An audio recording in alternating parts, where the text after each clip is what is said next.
I feel like somebody needs to pinch me. There's some days where I feel like I can't believe this is my job. I can't believe this is my job that I get to interview incredible women like the guest I have today. So I just welcome Lotta. This is just incredible. Okay, so a little bit of background story and then I'll stop rambling. So one of my former clients, Annette, she's out there, she's listening. Hi Annette. She's amazing and she's from Denmark and she wrote me and she said you have to read Lotta's book. You have to interview her. She is the shit in Sweden and Denmark when it comes to women and ADHD. And I was like, okay, well, how am I going to get this esteemed, researcher and medical clinician? How am I going to convince her to get on my podcast? And literally the next day, I received an email from your publisher, and it was like all the stars aligned. Oh my goodness, I was so excited. So, where do we start? I mean, I guess we could start. You were diagnosed in ADHD in adolescence, and I know you researched ADHD late adolescence. Late adolescence. So, yeah. So in young high adult. school and young adult. So young adult. Yeah, life. Oh, okay. So what were some of the things that you put together, put two and two together to think this could be ADHD or I should look into this? Well, it wasn't really that much knowledge back then, right? And especially not around girls. So I would say I couldn't get the picture to fit with kind of my life. That was pretty awesome. And then I just could not get it to work for me. And I was so interested in things and I was so excited about so much. And then when I started to dig into it and to learn about it, it was like my brain totally just shut down. So, and I thought that was really scary and that I couldn't really trust my brain. And I wasn't really, I couldn't really trust my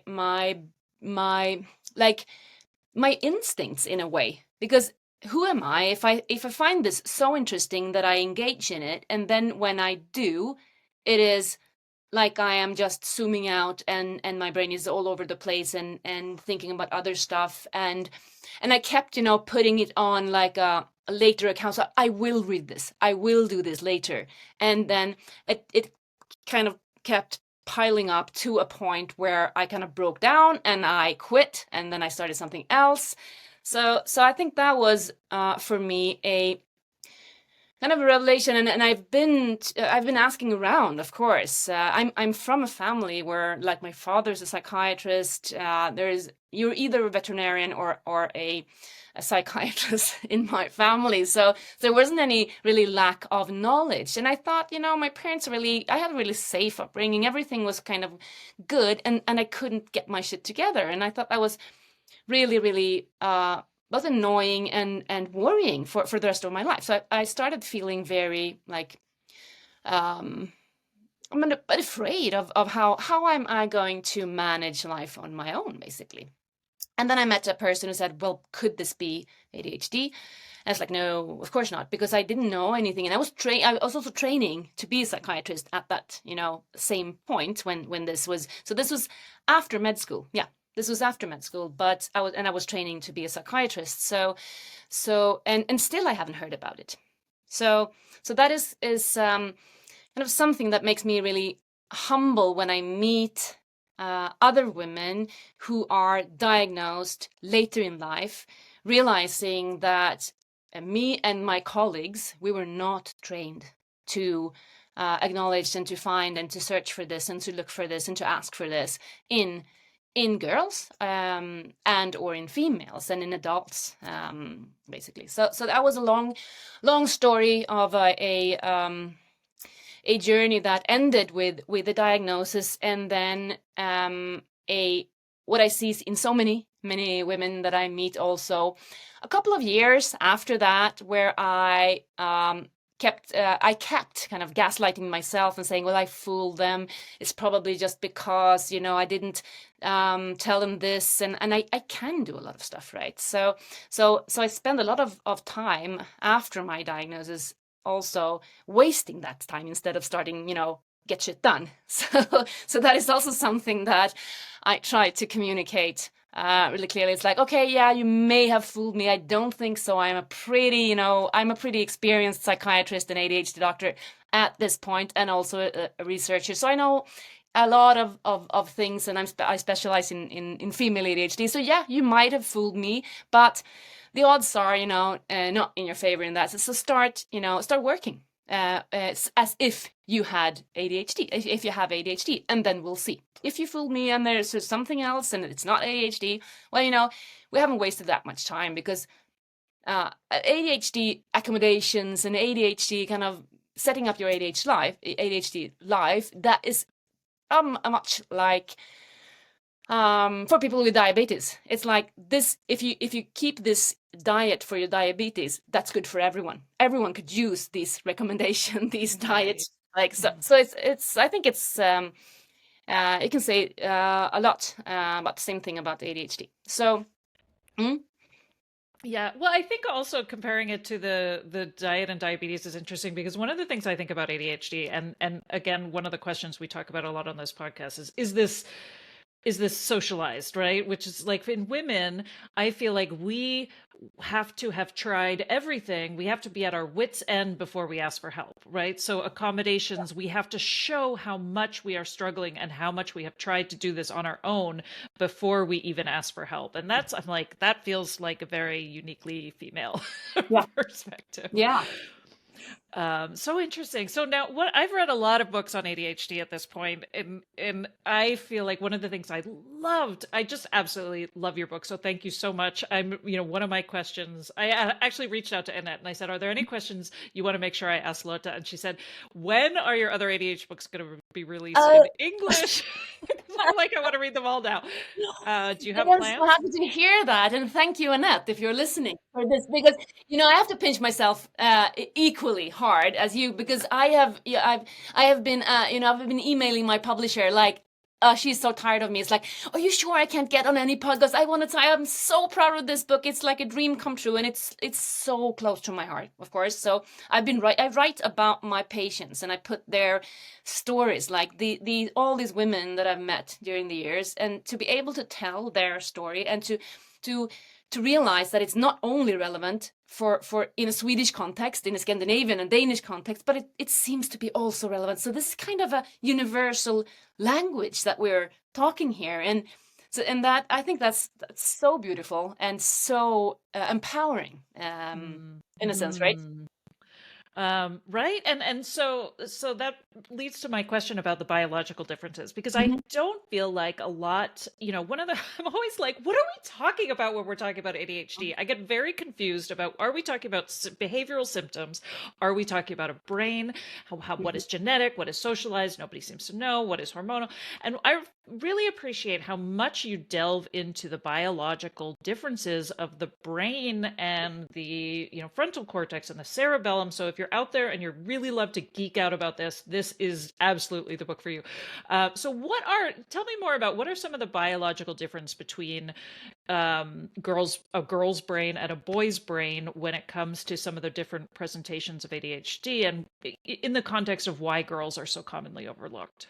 Yeah. So I think what I'm trying to communicate in this book is that it's biology and social expectations, right? So but that biology counts, and that if we keep like using the male brain and the male body as the norm, we will fail to recognize the girls and the women, right? So the first thing, the obvious thing, is that girls and boys, males and females, we are, when we look from a hormonal perspective, we are like two subspecies of the same animal species, right? So for girls and for females, starting a couple of years before puberty, when our the sex hormones, the estrogen and progesterone, starts increasing, and knowing that our brains are scattered, there are like hormone receptors all over the place.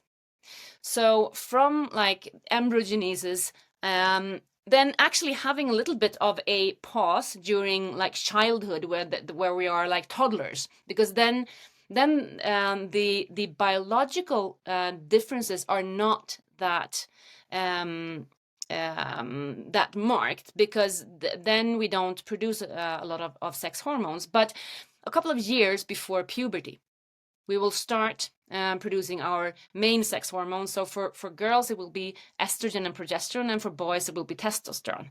Right? And they tend to affect the brain in a very different way.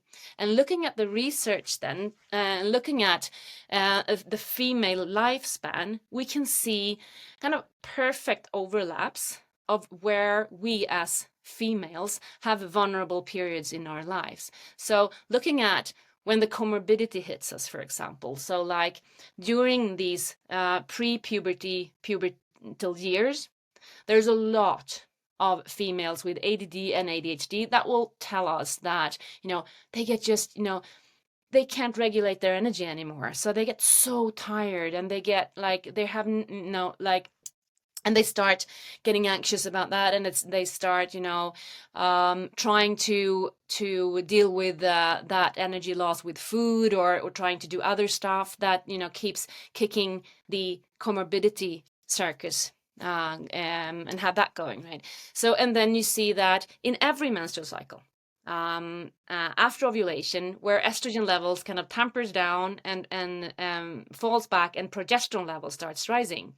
We also have this periods where women report that we are vulnerable in relation to stress, in relation to depression, anxiety, even like serious psychiatric disorders or symptoms like psychotic symptoms or manic symptoms in bipolar disorders, and also relapse into eating disorders and addiction. Very like overlapping very viciously with our premenstrual phase. So between ovulation and the next period. And then we have pregnancy and postpartum. And the postpartum period, very vulnerable for females. And then we have equally like prolonged period before menopause. So the like up until like 10 years around menopause, where the hormonal levels and the estrogen levels starts fluctuating again. So I think talking about biology is super important when it comes to ADHD. We are far from understanding exactly how these hormonal fluctuations affect our brain.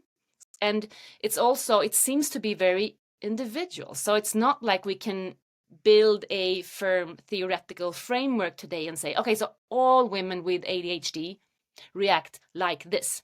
But on a group level, it seems like we have these vulnerable periods. And on top of this, we have to put the social expectations and what we as a like a social structure or social creatures think about how a typical girl or a typical boy should behave. So it seems like when we look at our brains on a group level, it seems like girl brains on a group level prioritize like processes that stimulates or enhance our abilities to function socially, to be able to perceive what other people expect of us.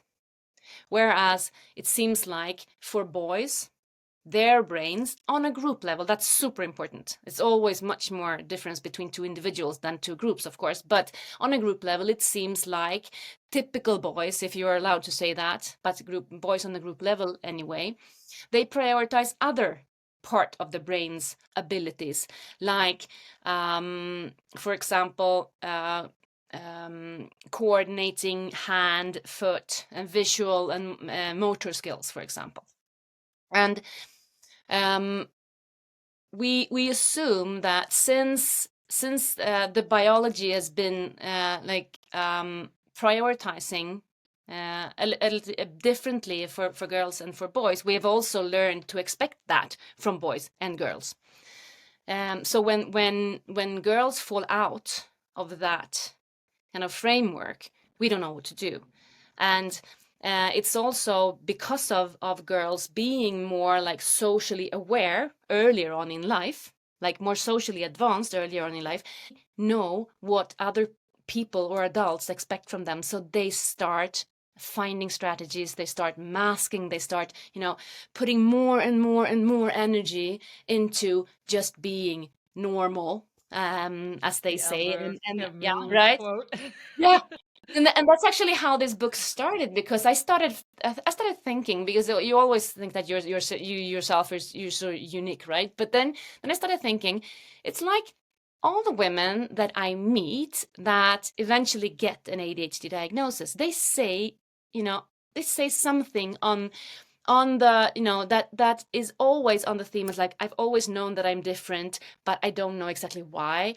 I've always known that I'm not normal, but I've tried to explain that to people, and they say, well, I also think that it's difficult too, and I also feel very exhausted in social, I'm not a person who likes cocktail parties either. It's like, but it's not that. It's like they are trying to normalize something in me that I'm really, really, I'm searching for the answer of why I am, different.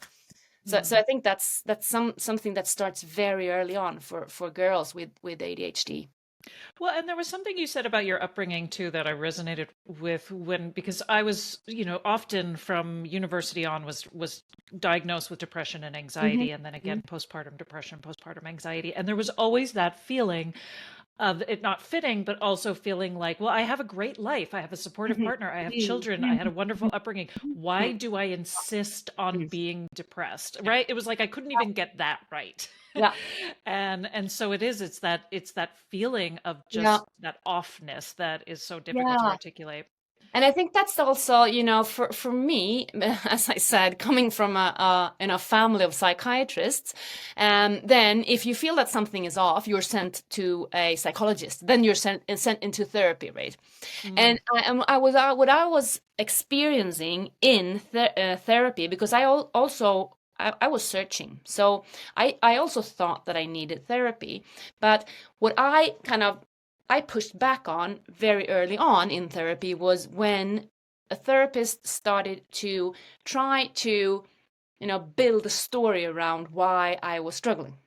So it was always like, well, your parents probably haven't um, affirmed you, or you probably, I was always told that I was this person who needed affirmation, and that I needed to be this good girl, and I needed to be like, why do you always have to be, everything has to be perfect? So they assumed that there was some kind of trauma in me, and I could never relate to that, because no, on the contrary. So I actually I feel like, I think that there are a lot of girls and women with ADHD who can actually be traumatized by having that kind of explanatory model told to them. So this is why this is so difficult for you. This is why you're struggling. And I never felt that that was an appropriate explanation.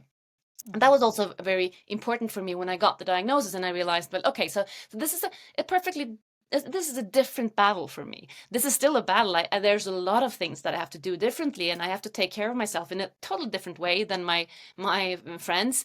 But I don't have to, blame my parents. I don't have to, um, quit, or get out of a lot of relationships. So I thought that, a lot of things got explained in the wrong way.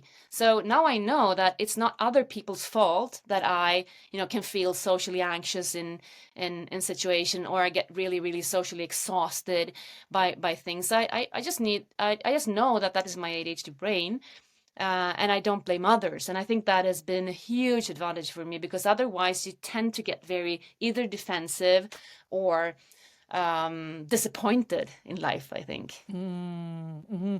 Yeah. And I also love the whole conversation around this orchid or dandelion, right? This Mhm. Mhm. this brain that this genetic element of a brain that Mhm. is reacts more adversely to types of trauma like Mhm. neglect or Right, abuse. And I right. mean, Mm.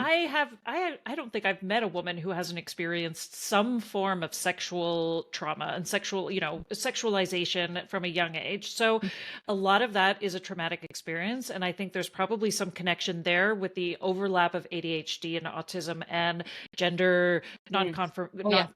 conforming, gender dysphoria, trans. Like, I think that's such a fascinating Definitely. Oh, yeah. topic too, right? So it's like, how do you begin to parse? How do you begin to even unravel the brain's reaction to those Mm-hmm. multi-traumas, like you said, a life Yeah. undiagnosed Yeah. or a life of experiencing these senses of like fundamental rejection that Yeah. many women Yeah. experience in Yeah. terms of their worth and their value in the Yeah. room. So it's like, so that's where I get really confused about what are we talking about. Yeah, What yeah, but I think you know what I think? I think it's really good to admit that you're confused, because I think it's when we force this, we try to simplify these associations. I think we go wrong. We or risk at going wrong there. So I think it's really brave of you to, and I think also the older I get and the more kind of diplomas and titles I get, the more kind of or brave also I get to admit how little we know. We know, and I think I was much more scared years back to admit that it took me when I when I wrote my PhD, it took me 4 years after my dissertation to understand what my thesis was about. I never admitted that to anyone, of course, and I passed, but I needed this. But when you try to be bigger than you are and try to like find explanations that are not really, they're not like ripe yet, they're not, they need some more information to be sustainable. So I think that's really healthy, and I think we should do that much more. And I think we have to also, maybe that's a good ADHD trait, that you don't tolerate uncertainty or things that are not kind of, that the puzzle is not laid yet, but I think we have to live with that and to learn to live with that. And so that's a good thing. And I actually, that's funny that you said, and it's funny that you told me about Annette, because I went to Copenhagen and I had she a was there, course. she heard Ah, you. she was there. Then she knows that I was there, and I talked for 2 days. I had no idea when before how this would go. I've never done it before, and I was supposed to talk about female ADHD hormones. And the first thing I had to say is like, I will not, get any. They will not. The take home message is that hormones matter, but we don't really know exactly how. And then I have to give a 2-day talk on on a topic where I basically have to say, the jury is out still. And we had so much fun, and we learned so much from each other, and it was like such a giving and rewarding experience. So I think if we can admit that, and we can start, pulling out the different, stories and testimonies, and see where do we all like fit this together. I think we can do really, really good things together. But there are still a lot of pieces in the puzzle that is missing, and that's a shame, because we haven't focused on girls and women historically in the research. But I think we're getting there, and we are like filling in the blanks one by one. Literally digging the path day by Yeah. day. Yeah.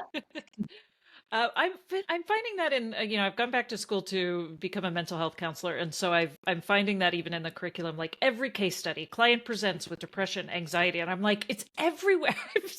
Everywhere I'm diagnosing clients with ADHD, and that makes sense because so many of us end up with these comorbid diagnoses. But it's if I was in my 20s, I probably would have been like, that's interesting. I don't know if I've got this right, but I feel like now that I'm more experienced, I come at these with like, I have a lot to offer this field because nobody is talking about this, right? Yeah.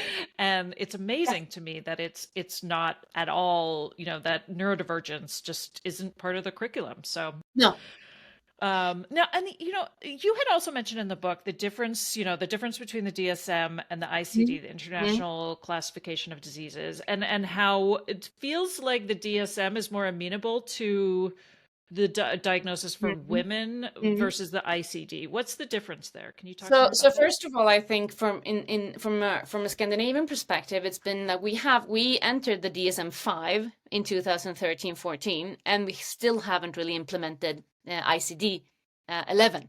So we are living with an old version of so in the DSM-5 from the DSM-4, it was intentionally relaxed on the diagnostic criteria to better fit adults, and also like other displays of ADHD than the typical like boy norm.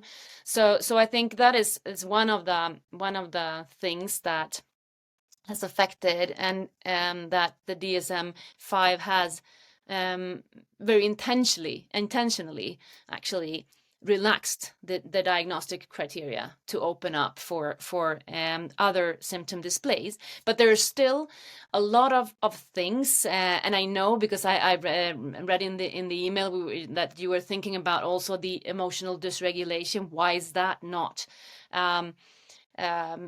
even taken up as examples of impulsivity and hyperactivity in a way where, for females specifically, in my opinion, that is the thing that is the most impairing for females, and it gets worse with age. So a lot of things when living with ADHD, knowing about your ADHD, a lot of things gets better, and a lot of things gets better with time.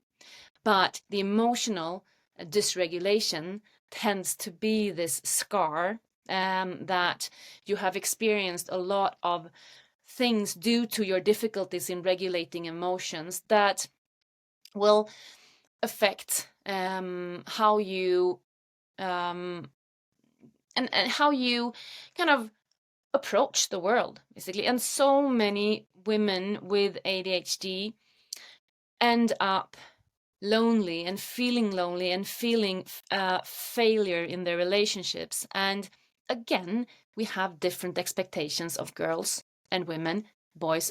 We will not raise our eyebrows that much of a boy who is just, super focused on his things and don't really tend to the other social activities there. So we say, oh, this is like a little nerd, and he'll get around. It's like, but for girls, like, whoa, this is really very, this is something, off with her. And also for us as adult women, how much of the social kind of interplay that is expected of us, and our like dudes, they just tag along. It's like, oh, there's dinner at that place, there's dinner at that place, did you get the Christmas gifts for blah blah. And if you fail that as a woman, I think it's much more like you put on yourself, and also what other people kind of tend to think. It is easier, it seems, for society to kind of like shake off if a dad forgets the kid's gym bag. It's like, oh, dads will be dads, right? But if I, as a mom, forgets to like bake for the school sale, or don't have like the snacks at home, that it's like I'm a really shitty mom, and it's like there's something wrong with this family, right? So there's such a totally different social expectation on girls from start, and then on us as women, and that is of course mirrored in why the diagnostic criteria feels so off sometimes for us, and why I think it can become problematic for a unexperienced clinician to recognize ADHD if you just look at the diagnostic criteria of the and then but from the DSM-5 we have had a little bit of a relaxation that is making it a little bit easier, and anyway for the clinicians to involve like female specific symptoms, but it's far from like adapted or sufficient, I would say. Right. Yeah. Now, I noticed you've been saying ADHD, ADD. Is that something you intentionally do to be more inclusive? Because I know, Mhm, like, I certainly never thought I had ADHD because of the name. mhm, Many women, I'm sure the hyperactivity mhm. element they don't relate to. And I've often wondered why, when the three presentations were rolled Mhm. under the ADHD umbrella, what was behind that choice? Because it Yeah, feels like um it's so misguided. It's yeah, really yeah. it's a disservice to women and Mhm. girls to have those presentations all listed under ADHD. Do you know what the history is Yeah, there? yes, I know. Yeah, so why I say why I say also ADD is because I usually I get reminded after having like a course in 2 days, and then someone says like, I just have a question. Are you going to talk at all about ADD? It's like, oh my God, I thought I should have said that in the beginning, that I do not make any difference between those, because Right. we I think as a neuroscientist and as a clinician, true bearing. It has for the person, and to be able to explain your difficulties. I think, and that I have seen, on um, a lot of my patients, and it's really important for them. So like, no, no, no, I have ADD. Aha, okay. So it has a value, it has a meaning. But for me as a clinician, it's the same assessment. I What I see is like you can have ADD symptoms in a part of your life, and then you have more of an ADHD symptomatology. And for females, I would say they have kind of a hockey stick situation where you see the boys having a lot of hyperactivity that is obvious for they can maybe disruptive and be all over the place. And then sometimes during puberty, or like in the early teens, the hyperactivity tends to kind of go away, and then but the inattention symptomatology is kind of stable for the boys. So it seems like then the ADHD, this boy or this teenage boy has grown out of his ADHD, right? Because the hyperactivity, impulsivity is not as visible for the people around. It's not. And we know that the inattention symptoms that is associated to the adverse outcomes. So we have wrongfully assumed that the boy would grow out of his ADHD because of the hyperactivity kind of being less prominent, right? But the girls, they tend to do like a different trajectory, where they fly under our radar when they are small girls. They are masking, they're conforming, they are like adapting, they're trying to fit in, they're super stressed, and they say they're like overwhelmed, but they look like white knuckle, and they are making it, and people tend to say, yeah, you're really good, but you just have to try a little bit harder, you should just, if you just listen a little bit less. And they absorb that, and they try, but then we miss them. They fly under our radar, outside our radar, and then they enter puberty, and the hormones kick in. Approximately the same time as the boys starts behaving a little bit better, the girls starts to be more extroverted. And then they start having more of the hyperactivity, impulsivity symptoms. You were talking about trauma, and one of our like biggest concerns here are like the small girls that we have missed, that have developed a very low self-esteem, entering like puberty, realizing that sexual capital is a currency where I can get some kind of affirmation, and I can get some kind of acceptance, and I can be like, oh, I'm trying to fit in, I'm trying to be loved by someone, right? And then they are on our radar, they are in our face, because they start behaving in a way when they take risks, right? Mhm. And it's also coexisting with the first time where you try alcohol, or perhaps even stronger drugs, maybe for the first time in your life, right? So you may end up in so dangerous and harmful situation.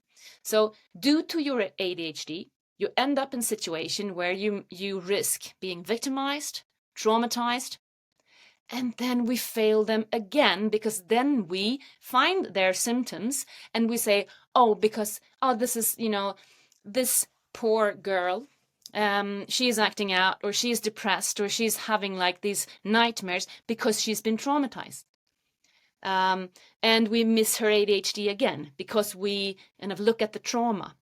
And the problem here, and the problematic and the difficult thing to communicate to both the girls, their parents, and to healthcare professionals is that, yes, she has been traumatized. Yes, she may have a lot of symptoms due to trauma. But the problem is that she may have ended up in a situation where she is more likely to be traumatized than her peers because of her ADHD. And that is not saying that, your skirt was too short. You brought this up on your own. It's never the case. But the case is that ADHD is a significant risk factor for teenage girls to become victimized and to become traumatized. And that is such an important topic, and something that I feel so passionate about finding these girls before they become teenage women with ADHD and ending up in situation that might scar them for life, actually. Oh my goodness, right? And I remember very early on feeling so frustrated by a lot of the therapeutic treatment where there was just that lack of curiosity. It was so solution focused. It was so like you have depression and anxiety as though you caught it in the air without tracing, like where, keep going, keep going. Why, or like keep uncovering Mhm. and, being so quick to Yeah. figure out, okay, well, change your behaviors or Mhm. medicate or something, but, not getting to the root of like the essence Exactly. of these behaviors. Yeah. Oh my Yeah, goodness. and I think it's so important for me. I think it's so important for me, and I can also almost see when you work with people how like their shoulders just go, oh, okay, so this is how it's all tied together. And I think it's so. I think it's like knowledge. I always like. This is my mantra. Like, knowledge is power. So knowledge about how your brain works, knowledge about your ADHD, your unique neurodiverse brain. And that's why I'm gagging all about this 24/7 ADHD 24/7 model, because I think we need kind of a framework to put our unique ADHD profile into to be able to start working with this. Otherwise, if we simplify it, then we're just telling people to go blindfolded into like the war of life. It's like you need to know why you have to struggle a little bit harder with this than others. Otherwise, I think it's almost re-traumatizing to say to people, just do this. It's like having a kid with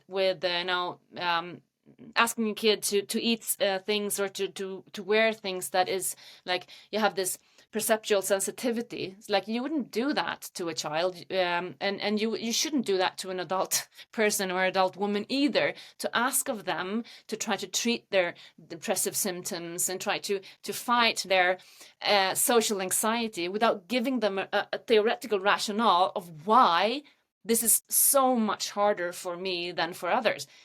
Otherwise, it's like setting you up for failure, I think. And what you need when you have failed so much in your life previously, I think you need to feel at every step of the way you are. So, but you want to tap yourself on the back, saying, "You go, girl.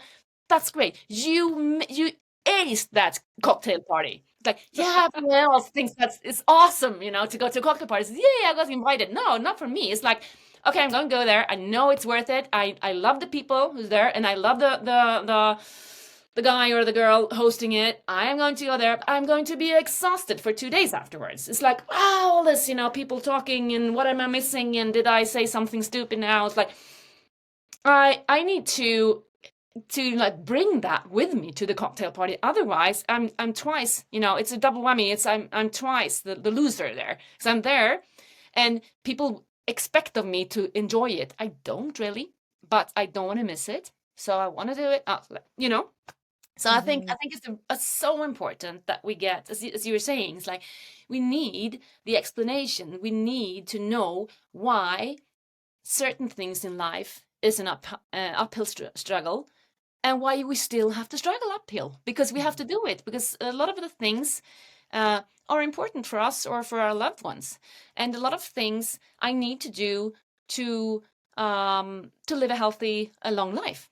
and it doesn't come natural to me, but it's much easier to do it if I know that, okay, I put twice as much energy into this simple thing than the other guy or the other girl there.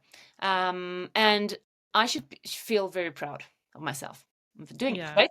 Absolutely. And I think it's also, not only the psychoeducation, but also just figuring out the tools for your coping strategies, the toolbox Yeah. that never worked for you before, right? Other people would give you this advice and it Yeah. never seemed to work for you. And so the assumption was, well, it's my problem. I'm the Mhm. problem, right? And Mhm. it's like there's, thinking about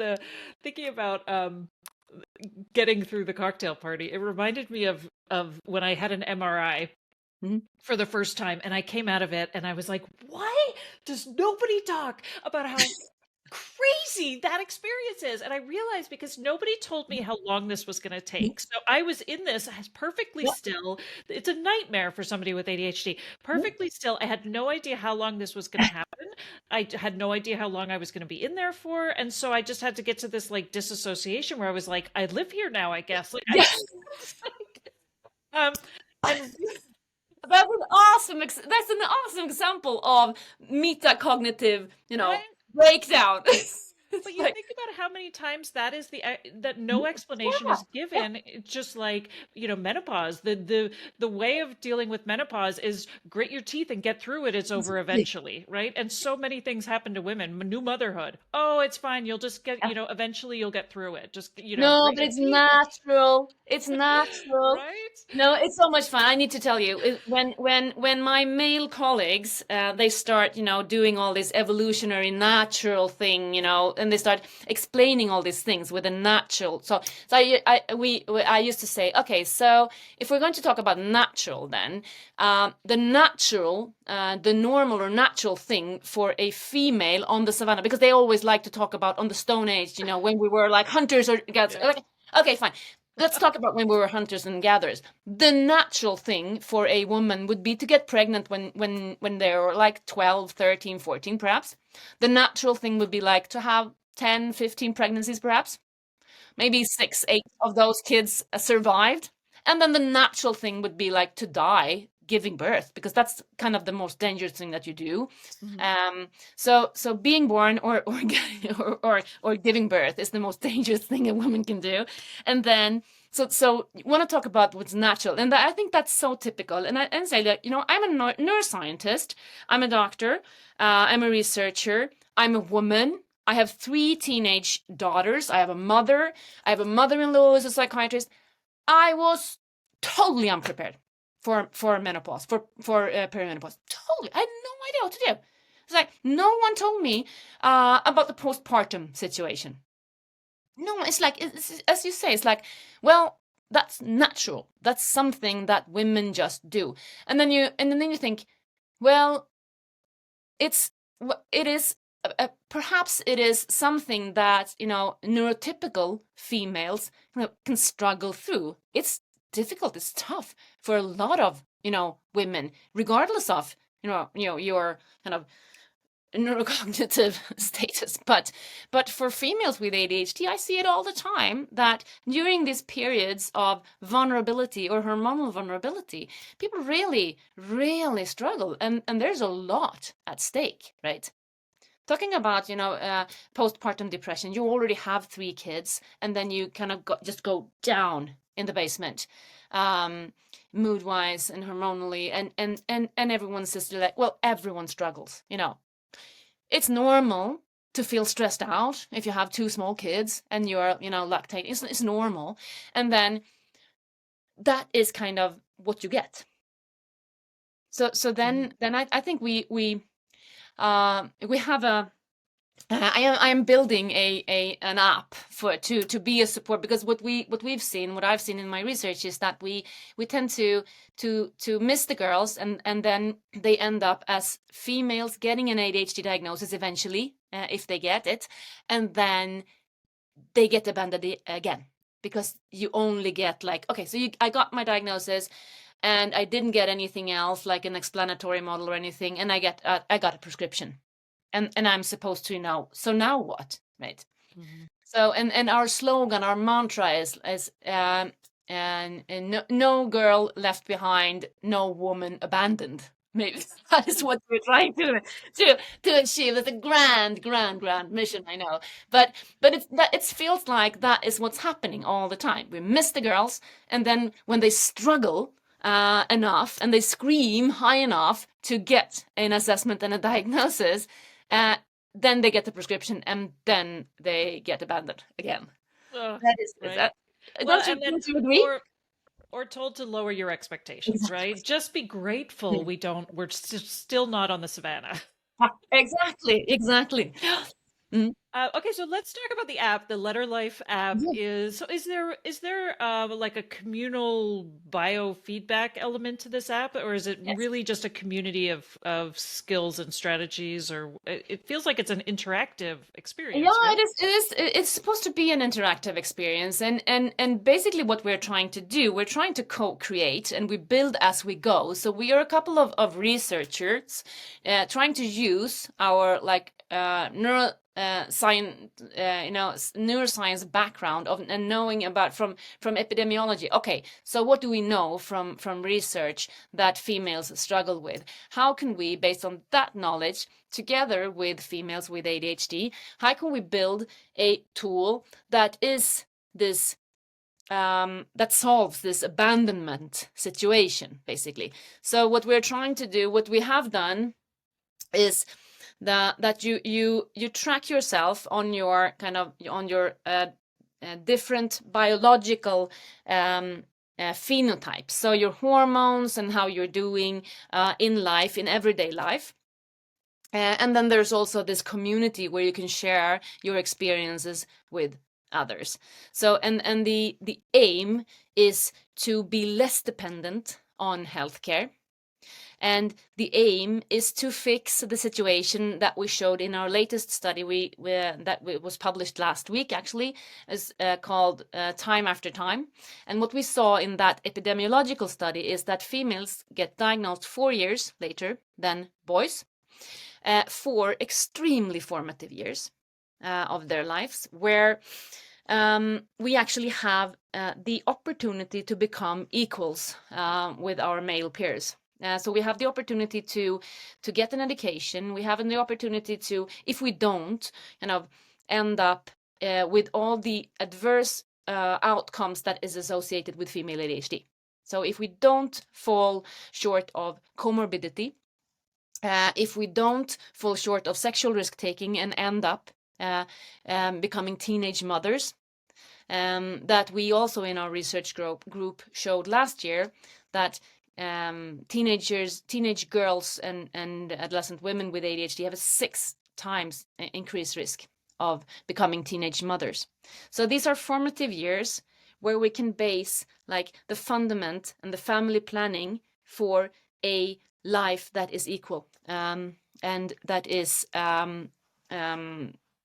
socio psychologically healthy in a lot of senses. So what we are trying to do with Letterlife is that we are trying to look, instead of looking from a research perspective, we are looking from the female perspective. Okay, so what are females with ADHD struggling with?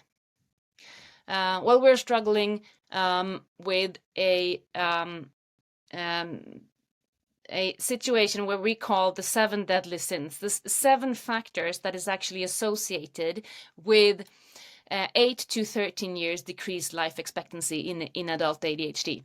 So we are looking at what all people know that they have to do, but that is so much more difficult when you have ADHD. So getting routines for diet, for sleep, for exercise, for work-life balance and stress, for emotional regulation, addictive behaviors, and for life structure, like meeting your doctor appointments or paying your bills and stuff like that. So we have tried to build an app where you track yourself on these 7 deadly sins and see how your abilities and how you're doing fluctuates with your hormonal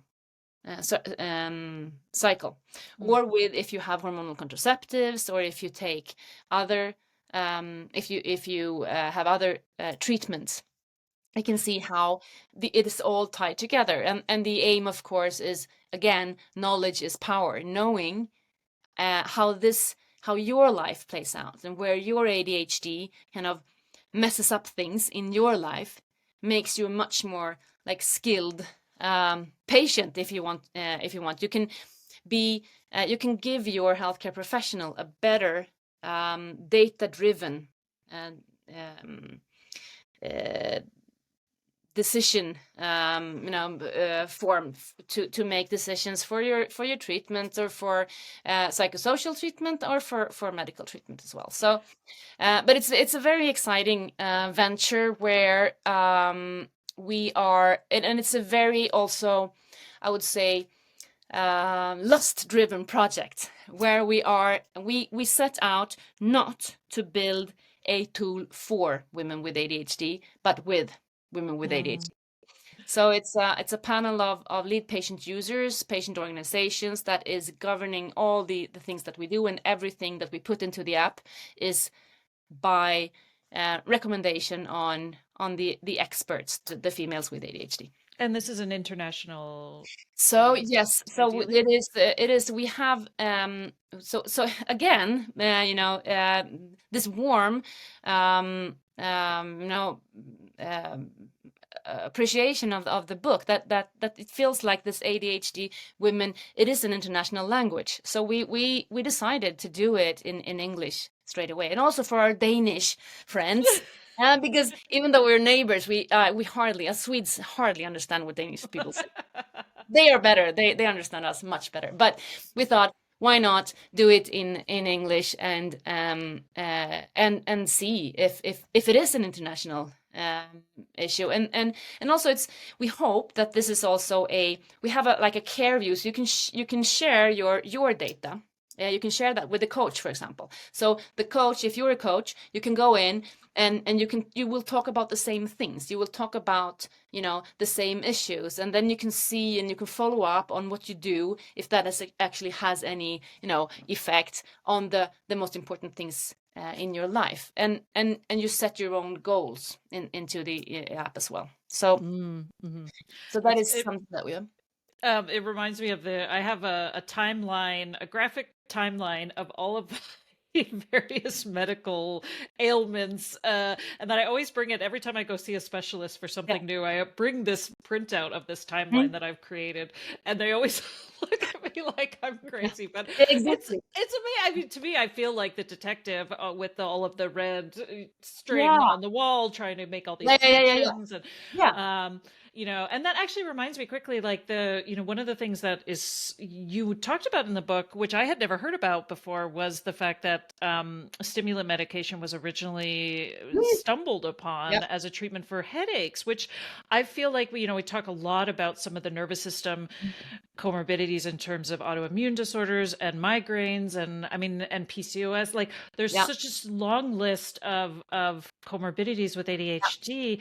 Is there a biological component to the headaches? Yes, and isn't it nice that we are finally almost, or soon, I hope, giving all these women and men right at what they have tried to explain to us, that the brain and the body is actually connected somehow. But as I can feel as a doctor, I've spent too much time trying to explain to my patients why they are imagining things, right? And now the research are they are giving them right, and I was wrong, because we don't know everything yet, but we know that there's something in this. From these small children that don't want to use socks because they feel that something is off, to adult women knowing that their migraines are associated with their ADHD, and their fibromyalgia and their pain conditions, that there is something here going on. And I feel that what they're actually telling us is that signals from their own body is equally disturbing and distracting as stimuli from the external world, right?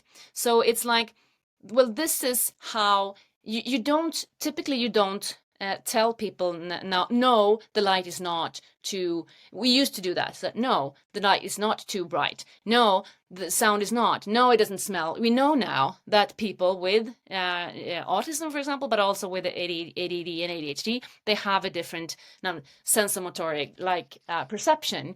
And I think that is the same thing that we have to acknowledge from the stimuli sent from our own body up to the brain. It's like there's no filter there either. So we are experiencing all this stuff in differently than neurotypical people. And I think we're just beginning to scratch on that surface. And I think, the next couple of 10, 20 years in research will be so exciting, because I think we will explore so much of these overlaps and connection that our patients have tried to tell us about, and we just discharge it. Like, no, it's just in your head, Like, yeah, it is probably also in our head, and it's probably relevant. It's probably for real. So I think it's kind of I think we will have to admit that we have been quite arrogant coming from the medical profession in many areas, and I look forward to it. I look forward to admitting that.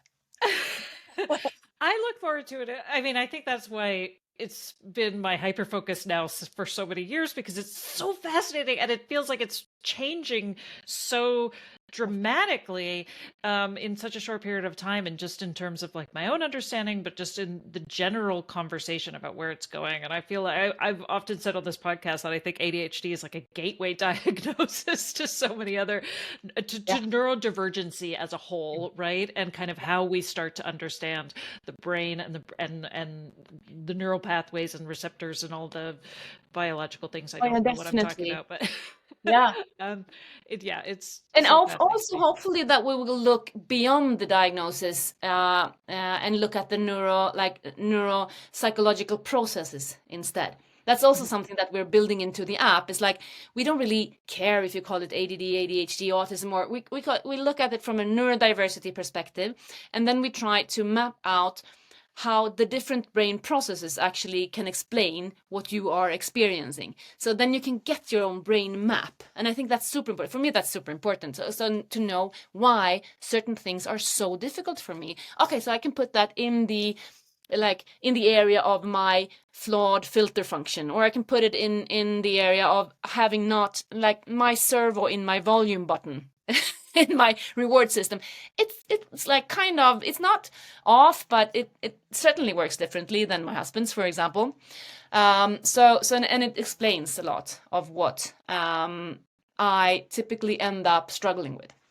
So I think that's also the future for ADHD, ADD, looking at, okay, so how can we understand the brain, and what do we know from brain science now that can explain a lot of the difficulties that people with ADHD struggle with, and adding on the hormones on top of that.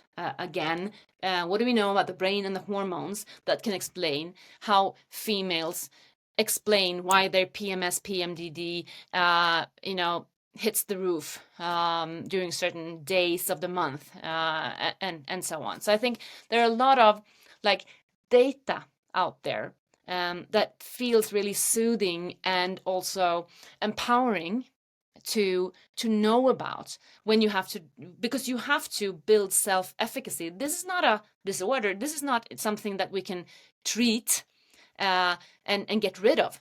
We will lean into this and we will live with it. And I think that's so important. And then you have to have the manual to your brain. I think otherwise it's very arrogant to expect for someone to lean in, really. Mm-hmm. Oh my goodness, I feel like I could talk to you for hours.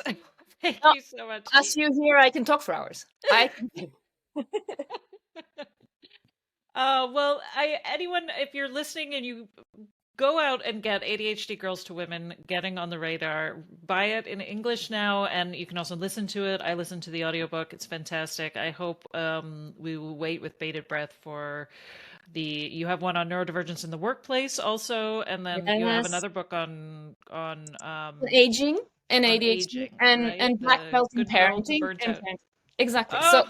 So I tried to write a book about the entire lifespan. But this is closest to my heart. Isn't it beautiful? Also, it's like a candy.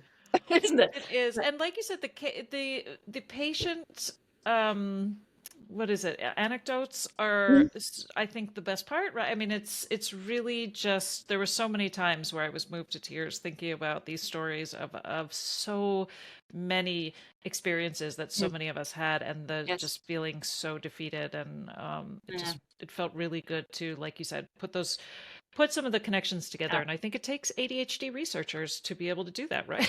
To be able to start connecting those dots. Yeah, I think we do Um, it together, and I think we have a lot of, when we join forces.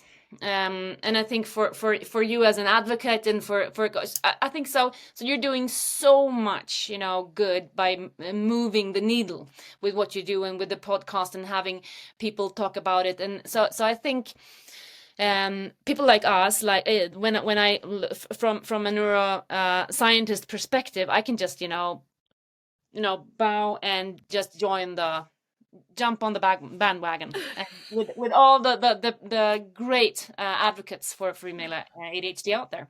And the US, of course, is you're always first with everything. awesome. Okay, well, I will definitely have a link to Letterlife. So I guess at the moment it's really getting on the wait list. Mhm. That's what I'm Yeah, so on right we now. we are we don't want to kind of over um we don't want to admit too many people, Sure. since we are building as we go, but we are trying to admit more and more. And I think we have 1,000 people actually active in Letterlife.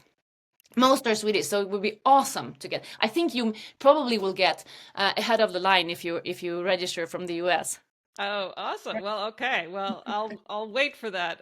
Because one thing I don't have is patience. So, um, but thank you so much for spending this time with me. And your research is so incredible, and I'm just thrilled to have discovered you. And so thank you. Thank you. Likewise, likewise. It's an honor, it's a privilege, and I could have talked the entire night with you.